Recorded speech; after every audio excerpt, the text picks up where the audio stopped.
Today I have the pleasure of speaking with Desarie Nicholas. She is a licensed master social worker, and I've recently come in contact with her because of an organization that she is in charge of, and she helps young people to find themselves, if you want to call it that.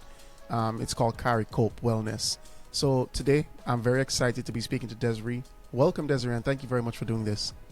Thank you so much for having me on. It's a pleasure.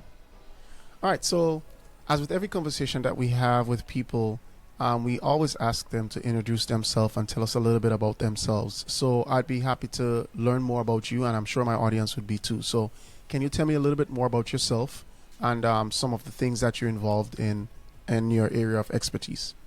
Okay.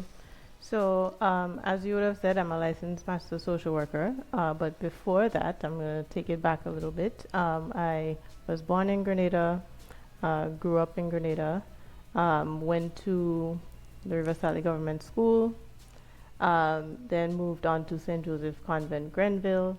And when I was about 16, I moved to the U.S. My mother was living in the U.S., so I joined my mother in the U.S. And that's where I went on to do my studies to become a social worker today. So I can tell you a lot more about me. Maybe just some fun things. I have a black belt in Taekwondo. I enjoy movement of all kinds. I used to dance a lot when I was in convent. So I always find ways to move and to find joy outside of work and school. Oh, that's very interesting. And well, now all of a sudden I'm happy that I'm so far away from you because you're in Atlanta, right? Or at least in Yeah, Georgia. in Georgia, yeah. Right. So that black belt, you wouldn't have to use it on me because I'm all the way in Texas. So that's good. So I think one of the interesting things about you that I found is that in our conversation, you had somewhat of a similar path to an international student, yet you didn't necessarily carry the same status. So you were not necessarily considered international in the true sense of the word of all of the facets of what an international student would have to experience. But your lived experience was much like what an international student would be. So I think before we start delving into some of your college experience in the US and your university experience and all of that, I kind of want to understand your first instinct or your first thought of maybe where you would fit in the world and what you wanted to do in terms of your educational pursuits and stuff like that. So were you always someone who thought to yourself, I would be going to university, I would be studying, I would be doing psychology, I would be a licensed social worker? Did you always have those plans, or tell me about that journey? So I would say once I became conscious, I think we become a little bit conscious once we reach about age 5 or so. Because of the people I had around me, I come from a family of educators. So because of the people I had around me, going on to higher education was a no-brainer. It's like, yeah, you have to do it. You're going to do it one day. Maybe you'll go to school of med or something. I had no idea what that was going to be, but I knew I was going to go on to get into higher education. What I was going to do, I also was surrounded by very much business-minded people. So I had family members. My uncle, who I lived with, had side, even though he was an educator, he had businesses on the side. So he had a photo studio, and I used to be there with him and just being inspired by the fact that he did work outside of work.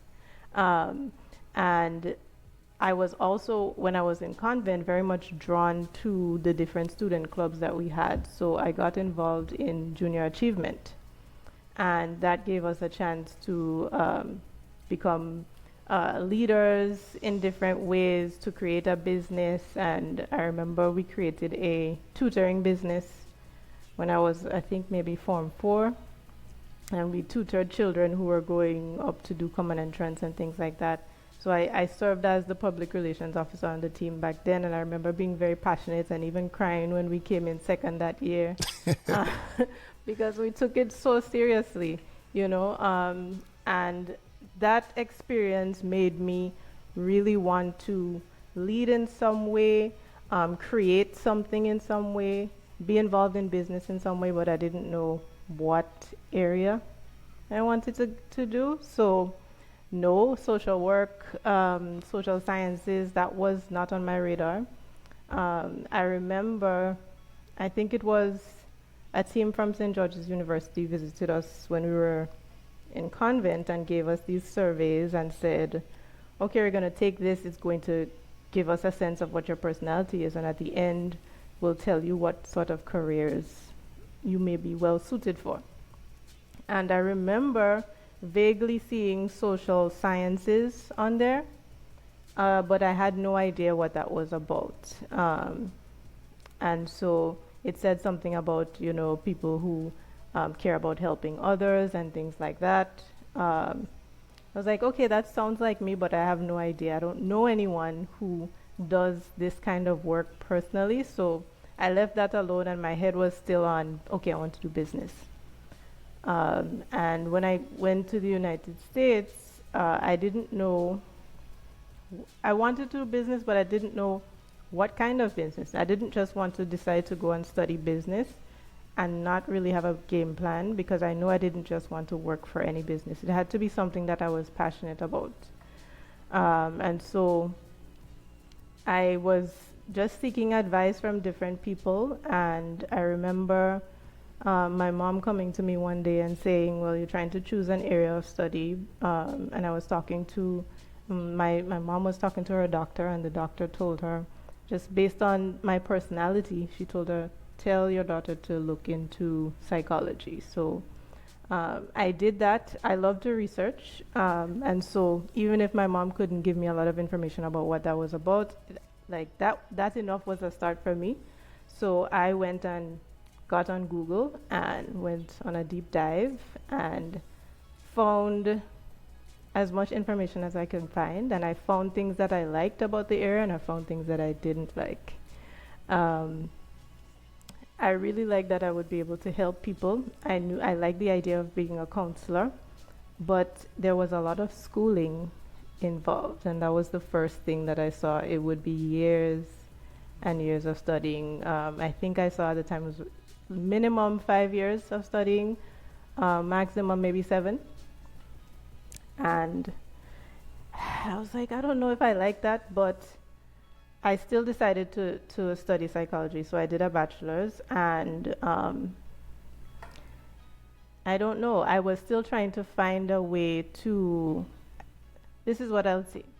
I also, although I didn't like the idea of studying for a long period of time, I also was very young. So I started school when I was about 17. And being 17, in the States, people graduate at 18. So in Grenada, when you leave, we graduate 16, 17. So we go into the system when we're a little young.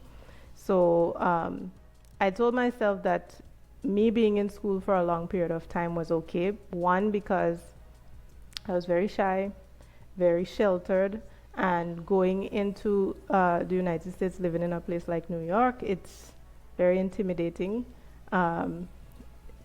Very busy, very anxiety producing. So I liked the idea of being in school because I felt like I was not really ready to go out into the working world yet. So I was okay with the idea of being in school for a long period of time, because I felt that it would give me an opportunity to really grow and to really learn as much as I can before I jumped into adulthood. So, and because I had the support of my parents, that really helped me to just buckle down and decide to do it. And so, yeah, as I said, I studied psychology. That's where I started, but I'm not really in psychology anymore. I still use psychology, but what happened with me is that because I knew with psychology you needed to do a lot more outside of school. Meaning I had to get into research, I had to volunteer, and that's because when you want to go into grad school or get like a master's or a PhD, they're not just looking at your grades.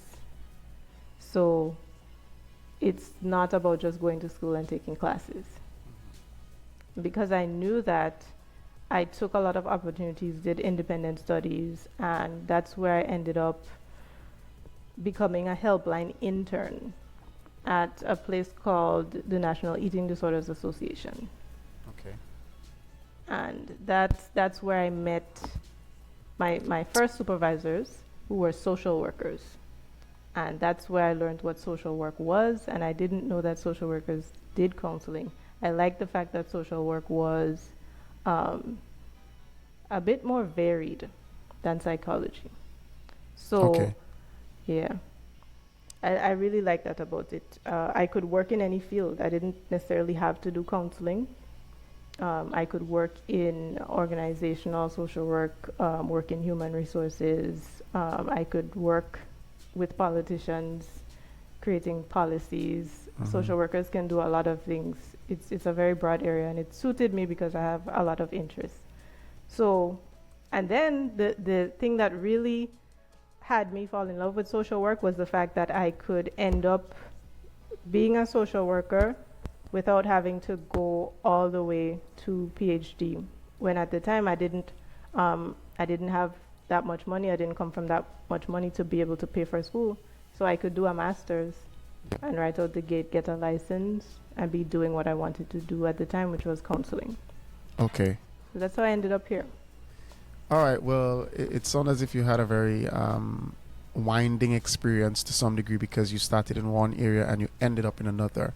I think I want to maybe talk a little bit more about psychology first, because I know a lot of times I come across students who are very interested in doing psychology, and I know it sounds as a very attractive area because of the humanity of psychology, wanting to help people and just wanting to be a good citizen, and I understand that. But I think you facing that reality and actually being in those classes and understanding that it is not just about wanting to do something great, but it's also about the practicality. You mentioned the fact that you wouldn't really be able to practice with a psychology degree unless you go all the way up to a PhD in most instances. Yeah. Like when you want to get like to the full level of practice in psychology.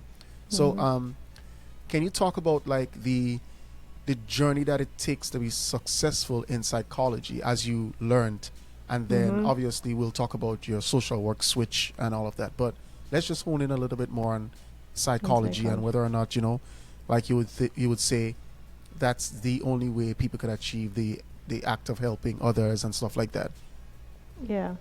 So psychology, I guess maybe because it's one of the in the social sciences, it's one of the oldest fields that exists. Most people know about it, so we may gravitate to that when we think about who a therapist is. But there are a lot of ways to becoming a therapist, and people don't know that. So one thing I learned along the way was that the only way you may end up doing counseling or therapy as a master's level psychologist would be, especially here in the United States, would be if you maybe got a master's in school psychology, psychology specifically. So that would mean you could be a school psychologist, which they don't actually do a lot of counseling work. They tend to do more evaluations and a lot of administrative work. So if working with people one-on-one is really what you're looking for, you do have to go on to the PhD or the doctorate in psychology. We call that the PsyD. That's the other two areas you can go into, and that takes more time. And I didn't like that because school is expensive and counselors don't make as much money as people think they make. I wanted to be a counselor, and it's not as lucrative as people think. It's a prestigious role, but it's not lucrative. Yeah. And in terms of like how much time it actually takes, like could you quantify that for me and for people listening? I believe it takes about 6 or 7 years of school, because you would do a bachelor's. A bachelor's is 4 years, so you got your bachelor's in psychology. Then you can go straight into a PhD, which can take some people between 3 to 5 years. It depends on what the program is and how it's structured to do the PhD. Or you can do a master's. So after the bachelor's, you do another 2 years and do a master's, and then it may take less time to get the PhD done. So you might be able to get it done in the minimum time, which is maybe about 3 years. So it's a little bit less It's than a some decade. time. Yeah, it's some It takes some time. Yeah. it takes some time and it takes money. So for anyone who wants to do, who's really passionate about psychology and really wants to do it and wants to go to the PhD level, I would say take a lot of time to create a roadmap for yourself. You have to figure out, okay, how much is this actually going to cost? Because I would have to most likely go up to the PhD level. So how much time is this going to take? How much is this going to cost? And I was also just very grateful to you, where you were on our program and coaching course last night for Caracope, and you were talking about factoring costs outside of tuition. Yeah. And that's so important because we don't think about food, room and board, clothes, Mm-hmm. all of those things, transportation. And All one of those the big things ones, cost money. entertainment. I had to talk about that. Entertainment, yeah, because you're in a new city and you're going to want to explore, Yeah. right? A lot of people end up just being in very depressed states when they're away from home. They get homesick, and so the best thing you can do when you're in a new environment like that is to get out and Yeah. to explore. So yeah, it takes some investment, and so I would say anyone that really wants to go that road, think about also look up how much do you get paid. Like what is the projected salary, right? For an entry level, whatever area you're going into, entry level, whether it's a social worker, a psychologist, an engineer, whatever you want to do. That's a very good thing for you to research before you choose a major, because you want to know, okay, if I'm investing, let's say, I'll give a low number, 40,000 US, right, for a degree.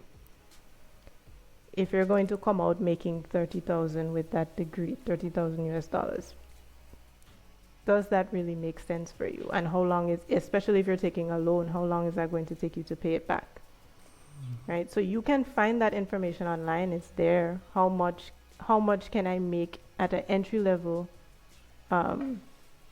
position with that degree in the first few years? And if you're not happy with that number, then maybe you can rethink the decision and look for degrees that come with better return on investment. That's what I would say. So, do you feel like your advice would be somewhat of a betrayal of the area of study? I know betrayal sounds like a strong word, but the point I'm trying to make is you actually went into it. Mm-hmm. But I'm guessing from what I'm getting from you is that you learned maybe that if you knew more, maybe you would have taken a different path from the beginning. And that is what we're trying to do. We're trying to provide information to people before making these decisions so that they understand the consequence or what it takes to actually be successful in those areas.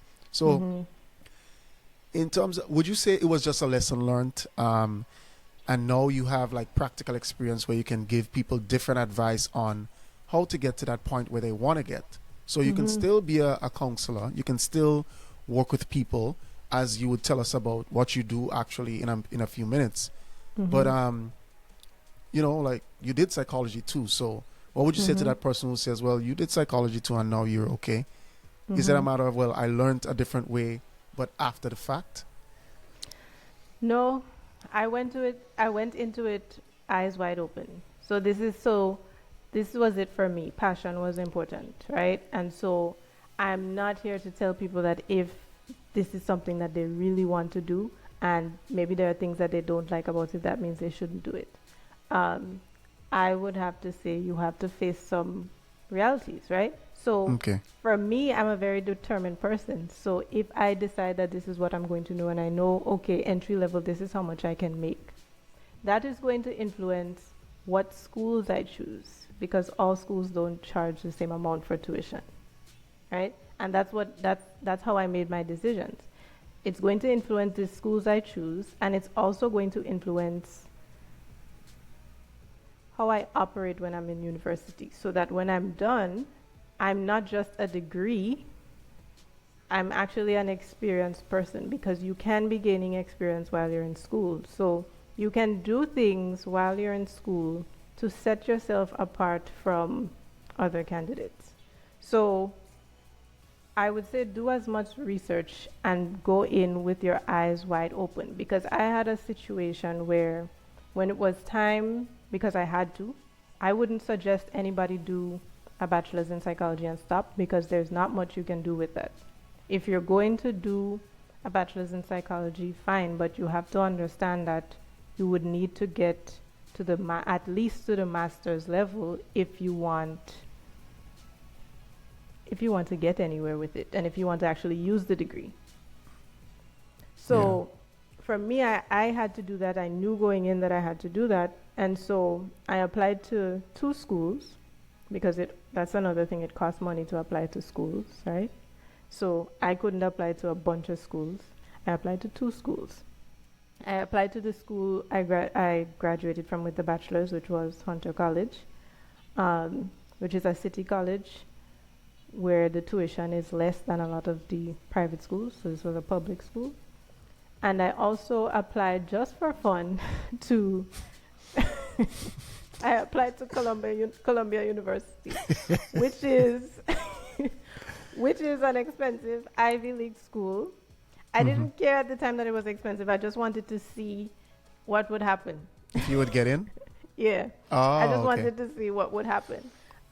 Because I heard that my school, Hunter, was there was like a competition between the 2 social work programs in New York. It's Hunter and Columbia. Despite Hunter being a public school, it in terms of the rankings, they produce top students. I was like, okay, we're up there next to Columbia. Let me see. Let me see if they'll take me. So I got in. It was funny, and it was a dream come true. It was like, oh, you're good enough. You're good enough for Columbia. That is so nice. But the thing is, I knew that I couldn't afford to go to Columbia because I would have to take a loan, and it costs 70-something thousand a year. And when I did my research, social workers coming out of school at the master's level make around $45,000 a year. So I would be graduating with about around 200,000 in debt when I did the calculations. I'm not good at math, so I could be wrong. But I did that, and it didn't make sense to me. I even asked for scholarship. They gave me a little measly scholarship that didn't put a dent in it. And Hunter, it costs $26,000 a year versus 70-something thousand dollars a year. Yeah. Right? So to me, what made sense was to go to Hunter because it ranks up there with Columbia in terms of the social work program. So that's another thing that people don't really pay attention to when it comes to choosing a school. We look at just the name of the school and not necessarily the program.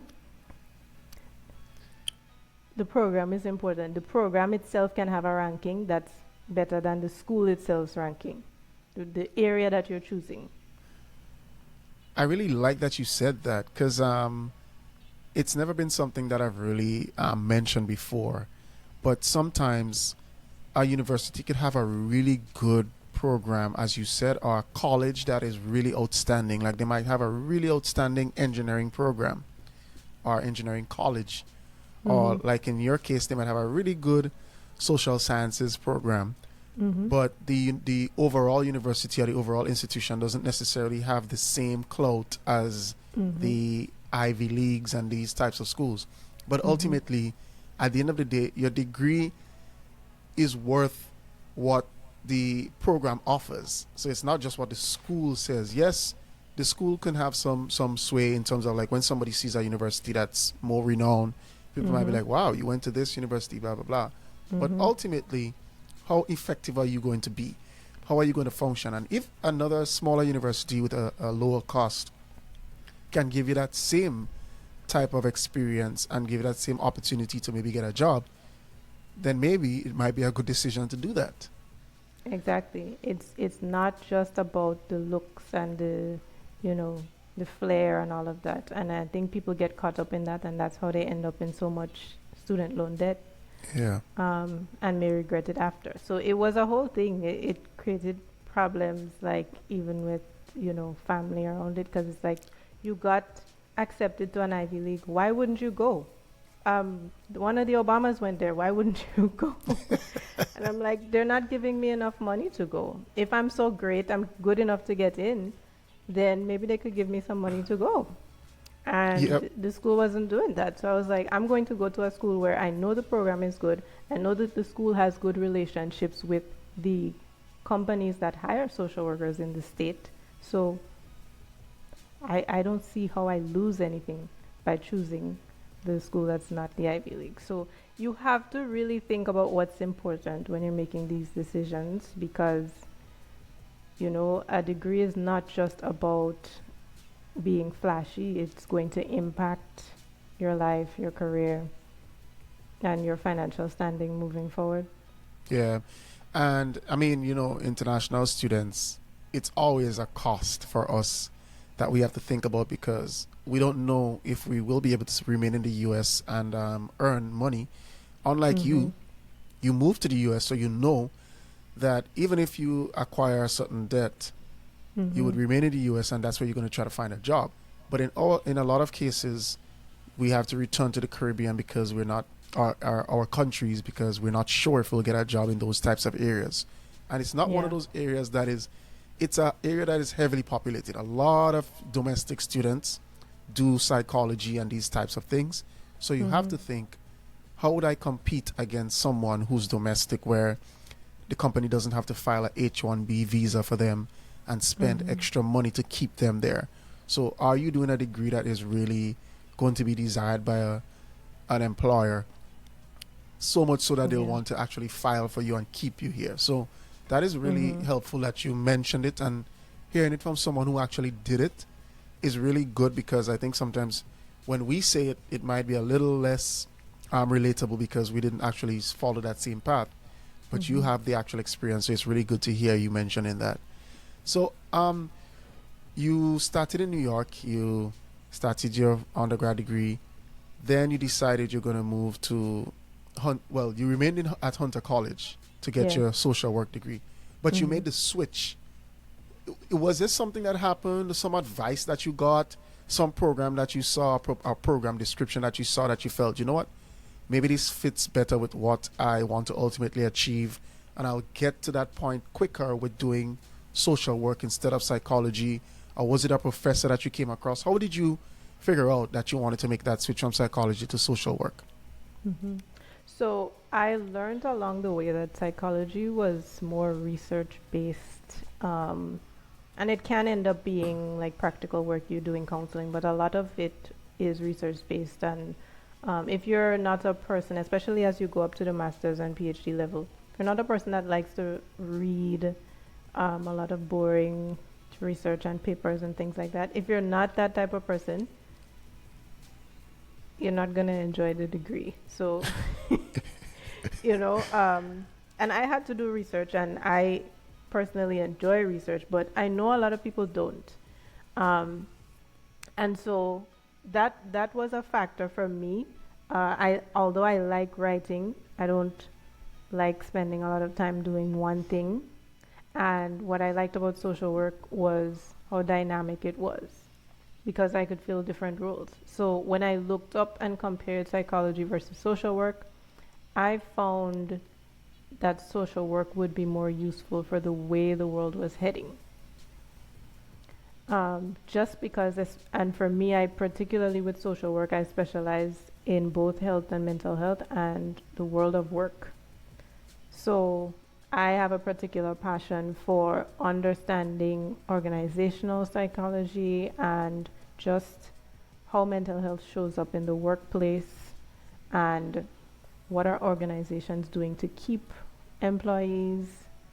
And I found that a lot of people were even, instead of doing an MBA, were going in and getting a social work degree that had a focus on organization management and leadership, particularly because at the time, a lot of CEOs lacked a lot of soft skills, so they didn't have the empathy, um, that was necessary to help lead people, Mm-hmm. right? If you think about the kind of world that we live in today, uh, having a boss who is understanding and understands what makes people tick, that really makes a difference in you wanting to show up to work.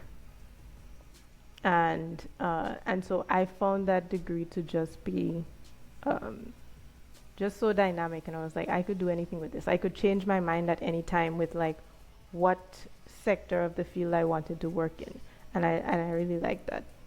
So that's what made me choose it, because I didn't feel boxed in by a social work degree. Versus with psychology, you could end up doing research, or you end up doing counseling, or you end up doing evaluations. So people who want to see if they have any special needs or learning disabilities, you would be doing testing and things like that on them.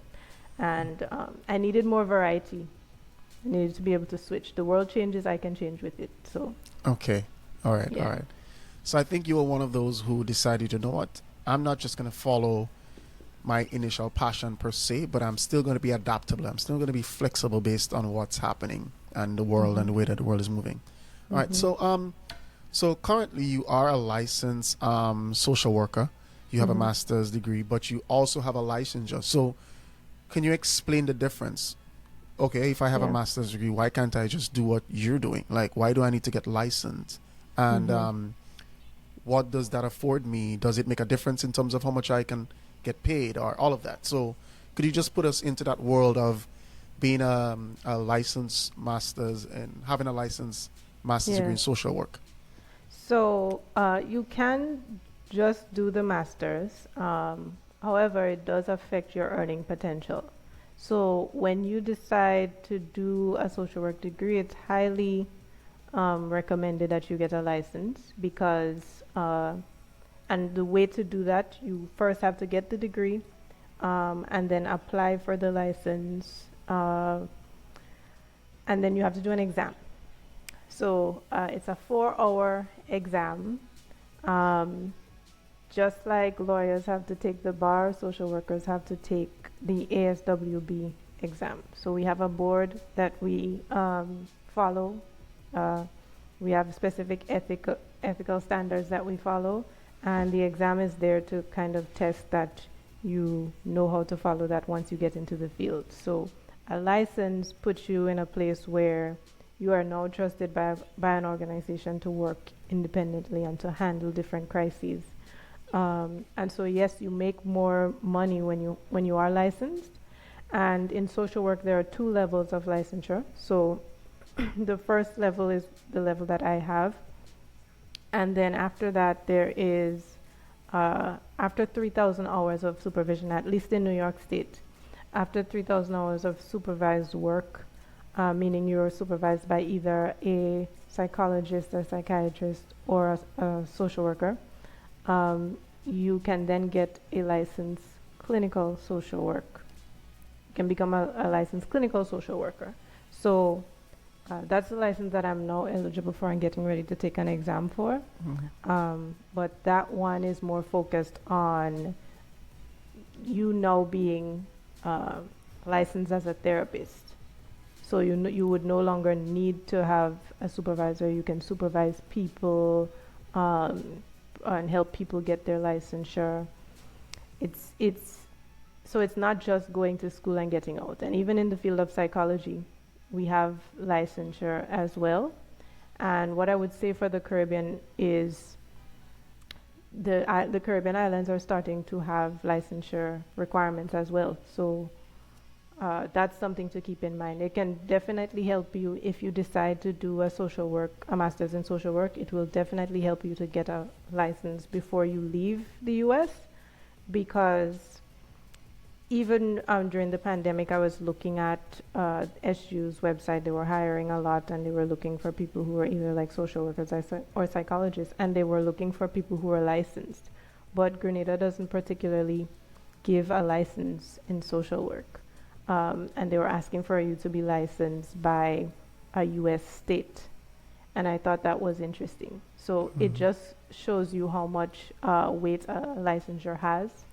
So I encourage anyone who does this degree to get the license because it takes you further. Yeah. Okay. That's interesting. I never even, so I'm glad I'm learning about this because sometimes when you want to advise students, this is a bit of information that you can share with them, not just pursuing the degree, but think about getting the license after the fact so that Mm-hmm. you can possibly earn more credibility, if you want to call it that, to do certain things and be able to function in the field. So I'm glad that you shared information about psychology, social work, and all of that. But for the person that's maybe listening to you and thinking, well, maybe I don't necessarily want to do psychology anymore. Maybe I want to explore something that includes psychology, but it has another element to it. What are some alternative degrees that students can explore if they are in that space, in that area that they want to pursue, but not necessarily psychology? So one area I would recommend is neuroscience. We hear about neuroscientists all of the time. The reason why I recommend neuroscience is in me being a person who really likes research and always looking at scholarships pages, when you go on the National Science Foundation's page, you notice that there are a lot of scholarships in the neuroscience area. And that's an area that focuses more on the brain. Um, you may end up working in labs or in hospitals, so it's more of a STEM degree. And so if you're a person that's into science and into the brain and you like psychology, there's a way where you can end up working with psychologists anyway by doing neuroscience. And it's a lucrative area, especially if you're looking for scholarships in a PhD. You're more likely to get them in the neuroscience area. So that's the area I would recommend. All right. Well, thank you for that recommendation because I had no idea. So I really appreciate you sharing that information with me. So, Hmm. so you practice, um, in your own, like you have your own private practice. So, can So, you mhm. describe what that is about? Like, who do you work with, and what are some of the areas that you function in? Hmm. So I do a lot of things, right? For one, I work in private practice. I'm still supervised by like a licensed psychologist. But with Caracope, what we do is holistic wellness coaching. So what I've done is brought different coaches in different areas of wellness together. So we have mental health people, we have fitness, we have nutrition, we have relationship, and we've just added career. And what we're trying to do is help to promote holistic wellness uh, across the Caribbean and to really destigmatize it. Okay. Before you expand on that some more, could you rewind a little bit to tell us more about then what Caricope is, first of all? Like, what is Mm-hmm. that in a more basic sense so that we Mm-hmm. understand what it is you do holistically? Yeah. So Caracope is a nonprofit organization, and we are really geared towards destigmatizing mental health and promoting holistic wellness across the Caribbean. So we have a team of wellness professionals from all over the Caribbean. We have people who are in St. Lucia, we have people in Barbados, we have people from Trinidad, we have people from Grenada. Um, we have even people from Jamaica. So what we're trying to do is to get the Caribbean well informed and well educated on how they can improve their lives by focusing on things like self care, um, and to look at themselves in a more holistic way because we tend to try to hone in on one particular area, right? So if I'm making enough money, I'm good. If I'm taking care of my blood pressure, I'm good. But what we don't understand is that um, human beings are multifaceted and everything is connected. So if you're going through something at work, it's going to affect your physical health, and that is also going to affect your mental health. So we do a lot of that, and then we also do a lot of training and education. And so in the last 3 years that we've been in existence, we've donated school supplies and done social emotional training in the Victoria School for Special Education. That was one place. We've also donated healthcare supplies to Labocan Center for, I think it's for creative arts. We've also donated to during the pandemic, the students in Cuba who needed, essentials when they were like packing their container to go back, because, Cuba, the situation there is difficult for the students. And so we're just really geared towards making sure that people are educated and seeing how we can give back, particularly in the healthcare and the education sector. Oh, okay. Yeah. So how can someone come across your organization, CARICOPE, and how can they utilize your services? How do they actually make that initial contact? So you can, easiest way is to go on our website. You can go to caricopewellness.org, or you can follow us on Instagram at carry.cope. That's COPE. I put that name COPE in there particularly because coping is essential to everything that we do. Every type of training that we do, it has a psychosocial perspective to it. So right now we're running the career coaching program, and we're helping people to figure out how to build their skills, how to goal set for their career, how to communicate when we're talking about work settings. And in that, we're making sure that people are built up when it comes to their level of emotional intelligence, right? Because taking care of yourself first is essential to you succeeding in any area in life. And so people can find us on social media. We're also on Facebook at CARICOPE Wellness. Okay. So I think what you're doing is very honorable, and I think we need a lot more of that type of service from people who have expertise and who, can reach young people in a way, or not just young people, but people in general, in a way that can really benefit them and provide services that they don't necessarily have access to back home, especially in countries where we do not have like a fully developed infrastructure for certain types of services. So I think what you're doing is really good. And then the way that you're delivering the services, it's through virtual means. So people have the ability to be trained to attend your workshop. I had the pleasure of presenting to your group last night. So I just think that those types of services and what you're doing is really, really great. In terms of the future for your organization, what would you say are some things that you're going to be hoping to include sometime, or new strategies that you're going to be working on? Right now, what we're really trying to do is to, I don't know a better word to use, but to infiltrate Caribbean businesses. And, that's because we want to really help organizations to have better relationships with their employees, and to have workers, co-workers, to have better relationships with each other. Sometimes the way we deal with each other affects the work. And if employers want to retain their employees, and they want employees to actually recommend the business or recommend the school or whatever it is, you want them to be passionate about the work and to tell people, yes, you should come to us.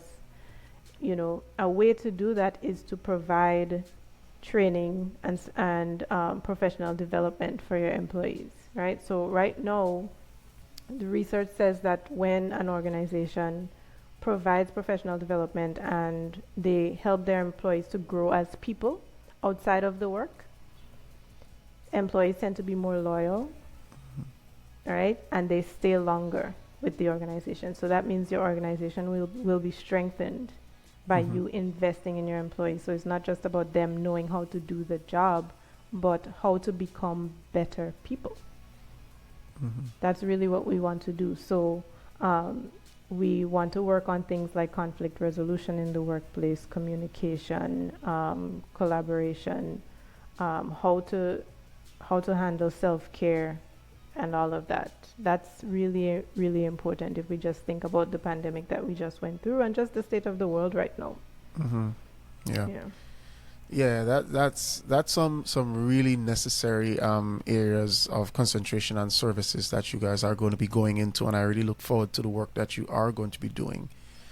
So, as I said in the beginning, you were an international person, as Mhm. in you came Mhm. from another country, but you Yeah. moved to the US, so your circumstance was different. Your circumstances Mhm. were different.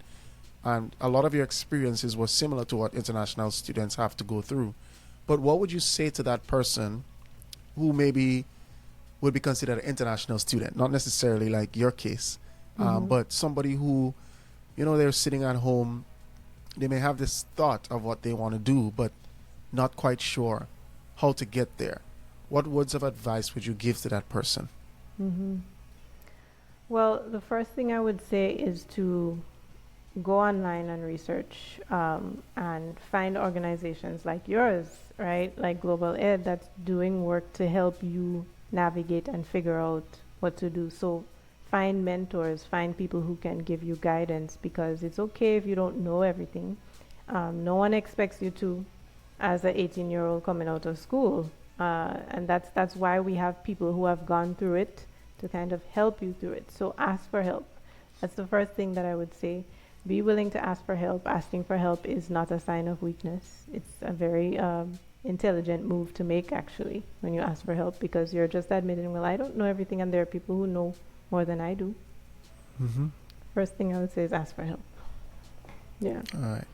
So, I mean, I've the strange thing is I've heard multiple people say that same thing that you've said, so I think it's definitely an area where you can start in terms of figuring out how to achieve certain things. Ask for help, and as you said, that's why we're here. We're here to provide guidance. We're here to give you some advice on things that you can do to be successful. Um, so I think this conversation was very educational, especially for me, because I learned a lot about the area of social work versus psychology and all of the benefits and what goes into it. So thank you very much for sharing this type of information with us. Are there any final words that you would like to share, maybe about your organization, your nonprofit, or just in general, to international students? hmm Um, the first thing that I would say in terms of advice is if you're looking at this and making a decision right now in this moment that this is something that you want to go for, you want to pursue a degree in the United States, visualize yourself being there and then take the first step, right? So reach out to Global Ed. Once you do that and you're here and you get to the United States and you're in school, I would really encourage people to find student clubs and to join them. There are, especially when it comes to culture, there are international student clubs.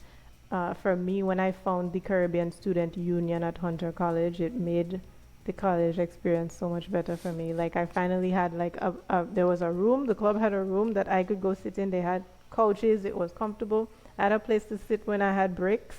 Sometimes it can be very lonely going into these spaces and not having friends and having an accent and just being different, right? Mm-hmm. But when you can find student clubs, you'll find people that have interests like you, right? So for me, the Caribbean Student Union was that, and I found people who were connected to my culture and were doing things like fashion shows that made the experience so much better that I can look back on it now and I still have friends from that, and it really makes a difference. So visualize yourself being here, but once you get here, uh, put yourself out there and get involved. Okay. Yeah.